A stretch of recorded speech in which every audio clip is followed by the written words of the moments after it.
Welcome to Weekly Talkback. I'm Kevin Beers, And I'm David Witten. and this is the show where we get to talk back to Pastor Dave about his message from the previous day, Sunday. This week was February 4th, 2024, and the title of the message was Martyrdom, Sacrifices of Love. Now, I wasn't 100% sure because in the United States, I don't believe that we really have persecution as Christians.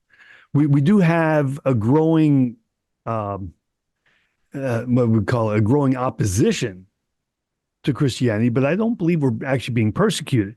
So your message seemed to be very much about persecution of actual Christians, and you gave a lot of examples from other countries. What was your thinking in going with this plan or with this message? Well, I think there's two things that I wanted to clear up, and perhaps I wasn't clear about it. First, saying that martyrdom is not an event that were events that took place years ago. I mean, martyrdom is alive and well now, and this organization called Open Doors. I mean, they try to track as carefully as possible the number of killings, based on religious, specifically religious identity. So I wanted people in the United States to be aware that there are people in other parts of the world that actually fear for their lives. Secondly, I wanted to also clear up the notion that oftentimes you hear, Christianity, United States is being persecuted. And I don't believe that we're persecuted at all, but I do feel that perhaps, like you said, there is some negativity towards the Christian faith, and there's some pushing in regards to how Christians live their life, and there's some pushback on all of that. So I don't know.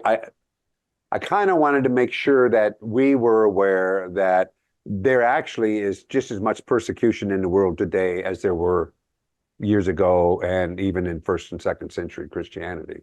Mm-hmm.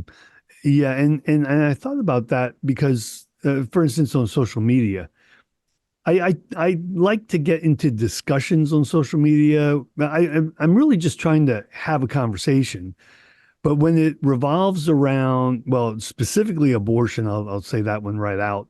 But if you make any comment about, well, I don't agree with abortion, then I find a lot of people go to my page to find out who I am, and they always come back with, "Oh, you're a Bible thumper, and that's your church tells you what to believe." And like, there's this whole really big pushback against me for my opinion. But Yeah. it's always based on the fact that I'm a Christian, not on the fact that I might have some thoughts, on and more. I mean, I would say that yes, my Christian beliefs do help me form my view of, say, abortion, Yeah. but that doesn't, it's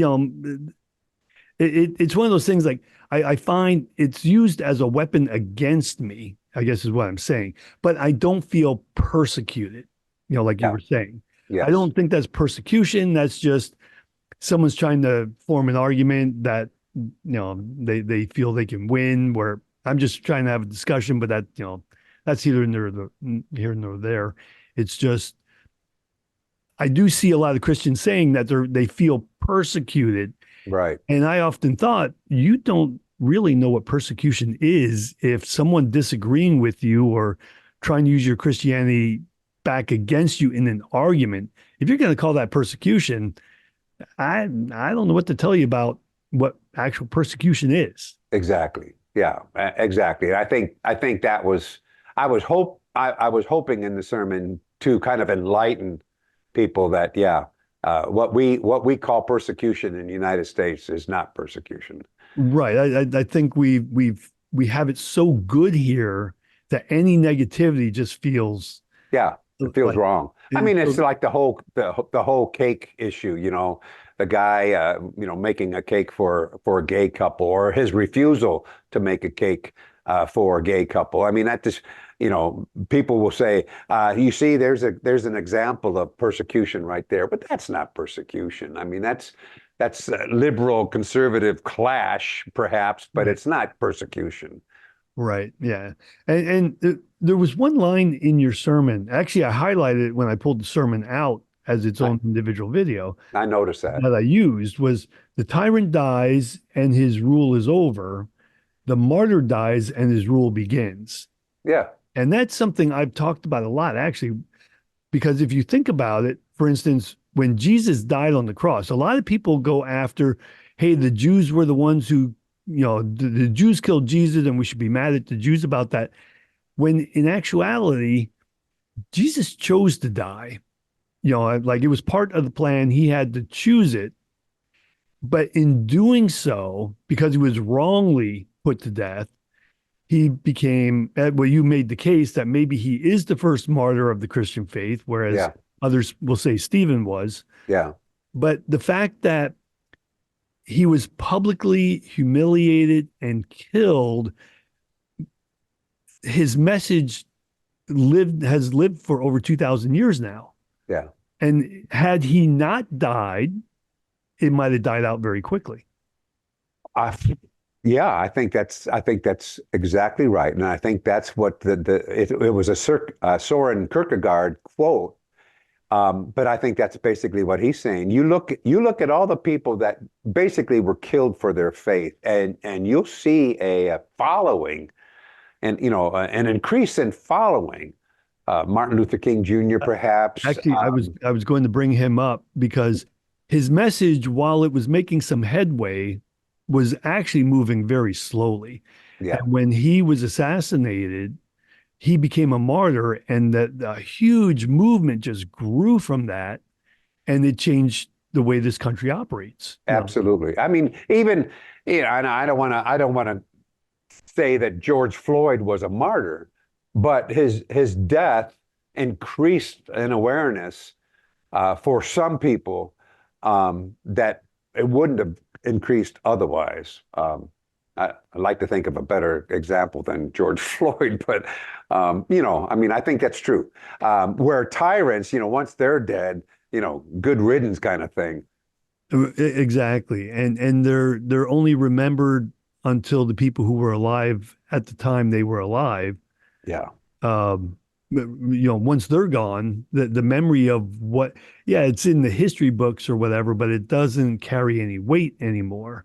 yeah, yeah, Whereas someone who died for doing the right thing, and actually we see that in in a lot of religious persecution. Wasn't it the Dalai Lama? No, not Dalai Lama.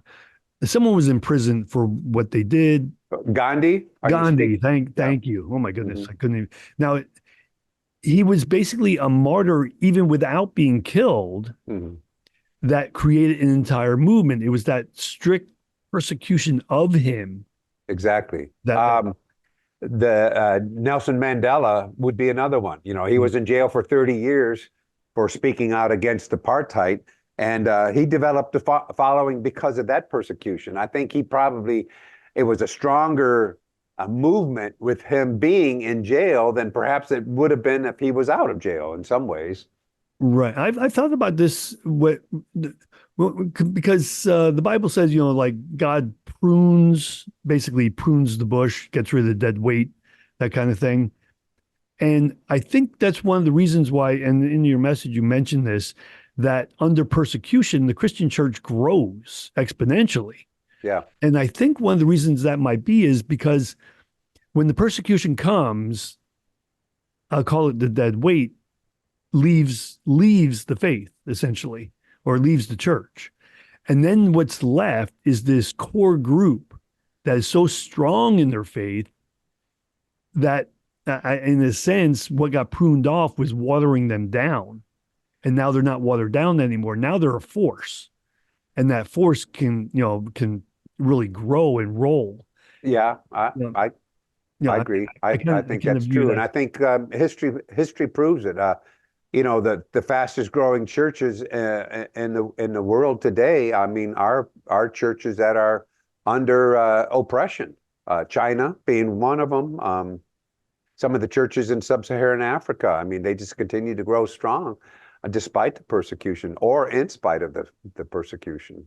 Yeah, and to me that maybe it's just that people see whoever the um, uh, actually, if you think about it, maybe the persecution normally comes from the government overall. I mean, I don't want to get political here, but when you think about it, it was the Roman government that was against Jesus. It was well, and actually the Jewish um, rulers, they were basically the rulers. So those in power are the one. Well, actually, that makes sense now. Those in power are the ones who do the Yep. persecuting Yep. because they're a threat to their power, Yep. and they need to hang on to the power. So I just talked myself into that I was right about that. Well, and that's I mean that's essentially what the message was about as well. Is that if you look back over the centuries in the history as recorded in the Bible, all these prophets, were basically oppressed, persecuted, tortured, and jailed and killed because they were a threat to the people of power. Right, right. Yep. And because of that, their message gets recorded, and 2,000 years later, we still well, actually, a lot of the prophets in the Old Testament much longer than 2,000 years, Yeah. and we still have record of what they did, what they said, who they were against, and Yeah. Exactly. and nobody knows the names of those that were persecuting them necessarily, but they know who it was that got persecuted. Exactly. Exactly. So, Yep. all right. Anything else you want to add to that? No, I think that's maybe a good way to end. Okay, all right. All right. So we want to know what you think of this. If you had not gotten a chance to hear the entire message, there will be a link in the description so you can go listen to the entire message. And then tell us what you think. We'd love to hear your comments. Chime in. Tell us if we're wrong. Tell us if we're right, however you might see it. And I guess we'll see you next week. Very good. Be blessed.